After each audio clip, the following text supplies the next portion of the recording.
ಇನ್ನೊಂದ್ಸರಿ ಹೇಳ್ತೀರಾ? ಡಾಕ್ಟರ್, ಒಬ್ಬ ವ್ಯಕ್ತಿ ಇದ್ದಾನೆ ಅಂತ ಇಟ್ಕೊಳ್ಳಿ. ಆ ವ್ಯಕ್ತಿ ತಾನಲ್ಲದೆ ಇರೋ ವ್ಯಕ್ತಿ ತರನೇ ನಡವಳಿಕೆ, ಹಾವ ಭಾವ, ಮಾತಾಡೋ ರೀತಿ ಇದೆಲ್ಲ ಮಾಡಕ್ಕಾಗತ್ತಾ? ಅದು ಸಾಧ್ಯನಾ ಅನ್ನೋದೇ ನನ್ನ ಪ್ರಶ್ನೆ ಡಾಕ್ಟರ್. ಯಾಕೆ ಸಾಧ್ಯ ಇಲ್ಲಮ್ಮ? ಸಾಧ್ಯ ಇದೆ. ಈಗ ನಿನಗೇನಾದ್ರೂ ಶ್ರೀರಾಮನ ಹೆಂಡತಿ ಸೀತೆ ಪಾತ್ರ ಕೊಟ್ರು ಅಂತ ಇಟ್ಕೋ. ನೀನದ್ರಲ್ಲಿ ಆಕ್ಟ್ ಮಾಡಬೇಕು. ಏನ್ ಮಾಡ್ತೀರಾ? ಖಂಡಿತ ಮಾಡ್ತೀನಿ ಅನ್ಸುತ್ತೆ ಡಾಕ್ಟರ್. ಹೇಗೆ? ಹೇಗೆ ಅಂದ್ರೆ ಸೀತೆ ಹೇಗಿದ್ಲು ಅಂತ ಸ್ಟಡಿ ಮಾಡ್ತೀನಿ. ಆಮೇಲೆ ಆ ಪಾತ್ರವಾಗಿ ನಾನು ಪರಿವರ್ತನೆ ಆಗ್ತೀನಿ. ಸೀತೆ ಅನ್ಕೊಂಡು ಆಕ್ಟ್ ಮಾಡ್ತೀನಿ. ಎಕ್ಸಾಕ್ಟ್ಲಿ. ನೋಡಿ, ಈಗ ಸೀತೆನ ನಾವು ನೇರವಾಗಿ ನೋಡೇ ಇಲ್ಲ. ಸೀತೆ ಬಗ್ಗೆ ಯಾರೋ ಏನೋ ಬರೆದಿದ್ದಾರೆ. ವಿಡಿಯೋಗಳಲ್ಲಿ, ಫೋಟೋಗಳಲ್ಲಿ, ಸಿನಿಮಾಗಳಲ್ಲಿ ನಾವು ನೋಡಿದೀವಿ. ಸೀತೆ ಹೀಗಿದ್ಲು, ಈಗ ನಡೀತಾ ಇದ್ಲು, ಈಗ ನಗುತ್ತಾ ಇದ್ಲು, ಈಗ ಅಳ್ತಾ ಇದ್ಲು ಅಂತ. ಅವಳ ಗುಣಗಳನ್ನೆಲ್ಲ ಬರೆದಿಟ್ಟಿದ್ದಾರೆ ಅಷ್ಟೇ. ನಾವು ಅವುಗಳನ್ನ, ಆ ಪಾತ್ರನ ಅರ್ಥ ಮಾಡ್ಕೊಂಡು ನಟನೆ ಮಾಡ್ತಾ ಇದ್ದೀವಿ. ನಿಮ್ಮ ಪ್ರಶ್ನೆಗೆ ಇದೇ ಉತ್ತರ.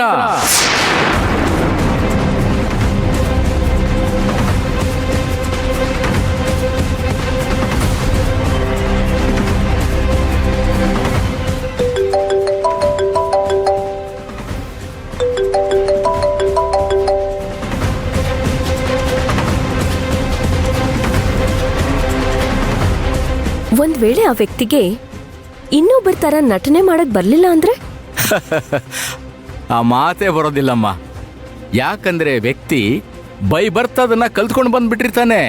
ಉದಾಹರಣೆಗೆ, ಹೆಂಡತಿಗೆ ಗಂಡನಾಗಿ, ತಂಗಿಗೆ ಅಣ್ಣನಾಗಿ, ತಾಯಿಗೆ ಮಗನಾಗಿ.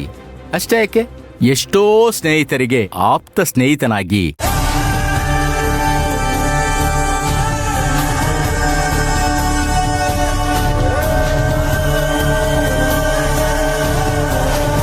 ಹಾಗಾದ್ರೆ ಒಬ್ಬ ವ್ಯಕ್ತಿ ಇನ್ನೊಬ್ಬ ವ್ಯಕ್ತಿ ತರ ಬದುಕ್ಬೋದು ಅಲ್ವಾ ಡಾಕ್ಟರ್?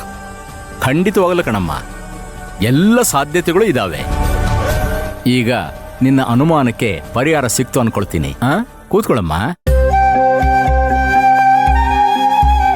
ಫೋನ್ ಮಾಡಿ ಅರ್ಜೆಂಟಾಗಿ ಭೇಟಿ ಮಾಡಬೇಕು ಅಂತ ಹೇಳಿದೆಯಲ್ಲ, ನಾನು ಎದುರು ಬಿಟ್ಟಿದ್ದೆ ಕಣಮ್ಮ. ಆದ್ರೆ ನೀನು ಯಾಕೆ ಫೋನ್ ಮಾಡ್ದೆ? ನಿನ್ನ ಮನಸ್ಸಿನಲ್ಲಿರೋ ಗೊಂದಲಗಳನ್ನ ಕೇಳಿದ ಮೇಲೆ ನೀನು ಫೋನ್ ಮಾಡಿದ್ರಲ್ಲಿ ವಿಶೇಷವಾದ ಅರ್ಥ ಇದೆ ಅಂತ ನನಗನ್ನಿಸ್ತು. ಇಂಥ ಪ್ರಶ್ನೆಗಳನ್ನು ಕೇಳ್ತಾ ಇದೆಯಲ್ಲ, ಆ ವ್ಯಕ್ತಿ ಯಾರಮ್ಮ?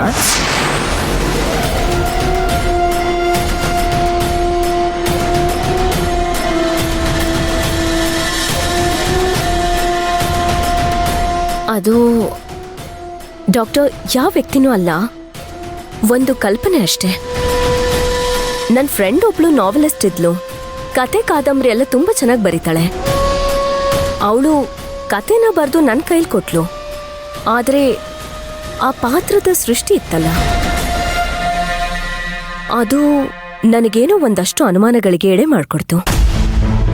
ಅದಕ್ಕೆ ನಿಮ್ ಹತ್ರ ಬಗೆಹರಿಸ್ಕೊಂಡು ಹೋಗೋಣ ಅಂತ ಬಂದೆ.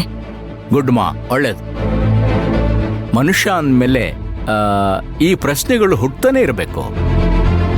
ಆ ಪ್ರಶ್ನೆಗಳಿಗೆ ನಾವು ಉತ್ತರನ ಕಂಡುಕೊಳ್ತಾನೆ ಇರಬೇಕು. ಅವಾಗಲೇ ಜೀವನ ಸಾರ್ಥಕ ಆಗೋದು. Thank you doctor, thank you so much. ನಿಮ್ ಸಮಯನ ವ್ಯರ್ಥ ಮಾಡಿದಕ್ಕೆ ದಯವಿಟ್ಟು ಕ್ಷಮಿಸಿ. ಹಾಗೆಲ್ಲ ಏನೂ ಇಲ್ಲಮ್ಮ. Good luck. ಹೋಗ್ಬಾರಮ್ಮ, ಒಳ್ಳೇದಾಗ್ಲಿ.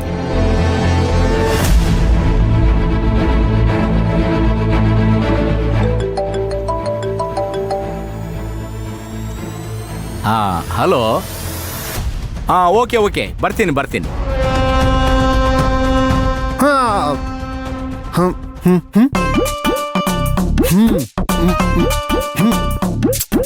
ಅಮೋರೆ, ಕ್ಷಮಿಸಿ, ಮಾತಾಡ್ಬಿಡ್ತೀನಿ. ಈಗ ಏನಾಯ್ತು ಅಮೋರೆ? ಅಲ್ಲ, ನೀವು ನನಗ್ ತಾನೇ ಮೌನವ್ರತ ಅಂತ ಹೇಳಿದ್ದು. ನಾನ್ ಮಾತಾಡಬಾರ್ದು, ನೀವ್ಯಾಕೆ ಮಾತಾಡ್ತಾ ಇಲ್ಲ? ಹೇಳ್ತೀನಿ, ನಡಿ ಹೋಗೋಣ. ಅಮೋರೆ, ಹೇಳದ್ ಮರ್ತ್ಬಿಟ್ಟೆ. ಯಜಮಾನ್ರು ಆಗ್ಲಿಂದ ಒಂದು 2-3 ಸಲ ಫೋನ್ ಮಾಡಿದ್ದಾರೆ. ಏನ್ ಹೇಳ್ಬೇಕು ಗೊತ್ತಾಗ್ಲಿಲ್ಲ. ನೀವು ಬೇರೆ ಮೌನವ್ರತ ಅಂದ್ರಲ್ಲ. ನನ್ಗೆ ಗೊತ್ತಿತ್ತು ಅಣ್ಣ ಫೋನ್ ಮಾಡ್ತಾನೆ ಅಂತ. ಅದಕ್ಕೆ ನಿನ್ಗೆ ಮೌನವ್ರತ ಆಚರಿಸು ಅಂತ ಹೇಳಿದ್ದು. ಸರಿ ಅಮೋರೆ, ಇವಾಗ ನಾವು ಮನೆಗೆ ಹೋಗ್ತೀವಲ್ಲ, ಯಜಮಾನ್ರು ಎಲ್ಲಿಗೆ ಹೋಗಿದ್ರಿ ಅಂತ ಕೇಳಿದ್ರೆ ಏನ್ ಹೇಳೋದು? ಶಂಕ್ರು ಎಲ್ಲ ನನಗೊತ್ತು. ಅಣ್ಣ ನನ್ನೇನ್ ಕೇಳಲ್ಲ, ನಿನ್ನೆ ಕೇಳ್ತಾನೆ ಅಂತ. ಅಲ್ಲ ಮೊರೆ, ನಿನ್ನೆ ಕೇಳಿದ್ರೆ ನಾನು ಉತ್ತರ ಕೊಡ್ತೀನಿ ಅಷ್ಟೇ. ಬಾ.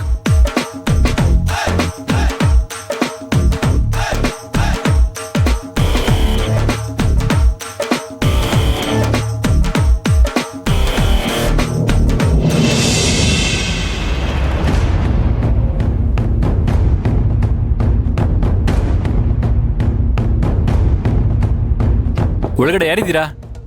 ಬಾಗಿಲು ತೆಗಿತೀರಾ? ಹಾ ಸುಶಾಂತ್, ಒಂದ್ ನಿಮಿಷ. ಮಂತ್ರ, ನಂಗೆ ಯಾವ್ದೋ ಒಂದು ಅರ್ಜೆಂಟ್ ಫೈಲ್ ಬೇಕು, ಬಾಗಿಲು ಓಪನ್ ಮಾಡು. ಬಂದೆ, ಒಂದ್ ನಿಮಿಷ ಇರಿ, ಬರ್ತೀನಿ.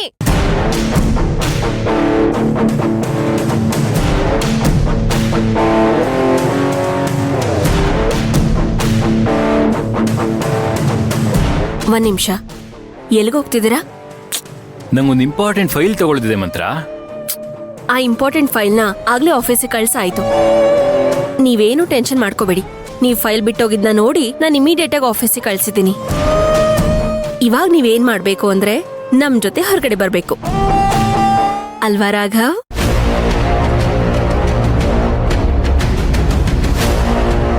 ಹೌದು ಮಿಸ್. ಯಾಕಪ್ಪ, ಏನಾಯ್ತು? ಮುಖ ಡಲ್ ಆಗಿದೆ, ಏನ್ ಭಯನಾ? ನಾನ್ ರಾಘವ್ಗೆ ಹೆದರಿಸೋದನ್ನ ಇವನ್ ಎಲ್ಲಿ ಅವ್ರ ಅಪ್ಪನ ಹತ್ರ ಹೇಳ್ಬಿಡ್ತಾನೋ ಏನೋ. ಅಪ್ಪ ಅದು ಅಯ್ಯೋ, ಅದಕ್ ನೀವೇ ಕಾರಣ. ಮಂತ್ರ, ನಾನ್ ಹೇಗ್ ಕಾರಣ ಆಗ್ತೀನಿ? ಹೌದು, ನೀವೇ ಕಾರಣ. ನೀವೇ ಯೋಚನೆ ಮಾಡಿ. ಮೊದ್ಲಿನ ತರ ನೀವ್ ರಾಘವ್ ಹತ್ರ ಮಾತಾಡ್ತಿದ್ದೀರಾ? ಪ್ರೀತಿಯಿಂದ ಮುದ್ ಮಾಡ್ತಿದ್ದೀರಾ? ಅಥವಾ ಸ್ಕೂಲಲ್ಲಿ ಏನಾಯ್ತು ಅಂತ ಕೇಳ್ತಿದ್ದೀರಾ? ಇಲ್ಲ ಮಲ್ಗಿಸ್ಬೇಕಾದ್ರೆ ಕತೆ ಹೇಳಿ ಮಲ್ಗಿಸ್ತಾ ಇದ್ದೀರಾ? ಯಾವುದೂ ಇಲ್ಲ. ಅದಕ್ಕೆ ಡಲ್ ಆಗಿದ್ದಾನೆ. ನಿಮ್ಮನ್ ಕಂಡ್ರೆ ಭಯ ಪಡ್ತಿದ್ದಾನೆ, ಅಲ್ವಾ ರಾಘವ್?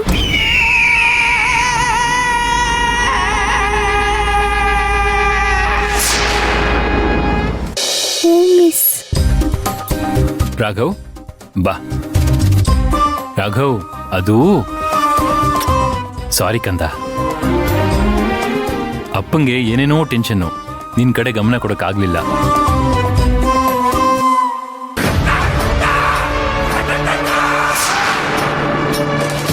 ಅಪ್ಪ ಅದು ನಾನೇ ಹೇಳ್ತೀನಿ, ಬಾ. ನಾನೇ ಹೇಳ್ತೀನಿ.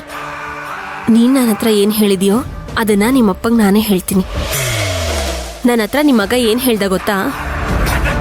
ನೀ ಮಾಡಿರೋ ತಪ್ಪಿಗೆ ರಾಘವ್ನ ನನ್ನನ್ನ ಹೊರಗಡೆ ಕರ್ಕೊಂಡು ಹೋಗ್ಬೇಕು, ಅಲ್ವೇನೋ?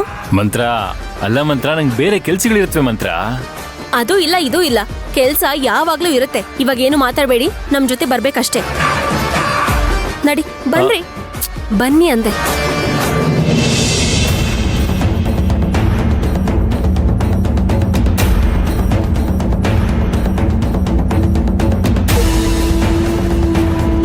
ರೀ, ಊಟಕ್ಕೆ ಬನ್ನಿ. ಓ, ಇಲ್ಲೇ ಕಾಯ್ಕೊಂಡು ನಿಂತಿರ್ತೀರಾ?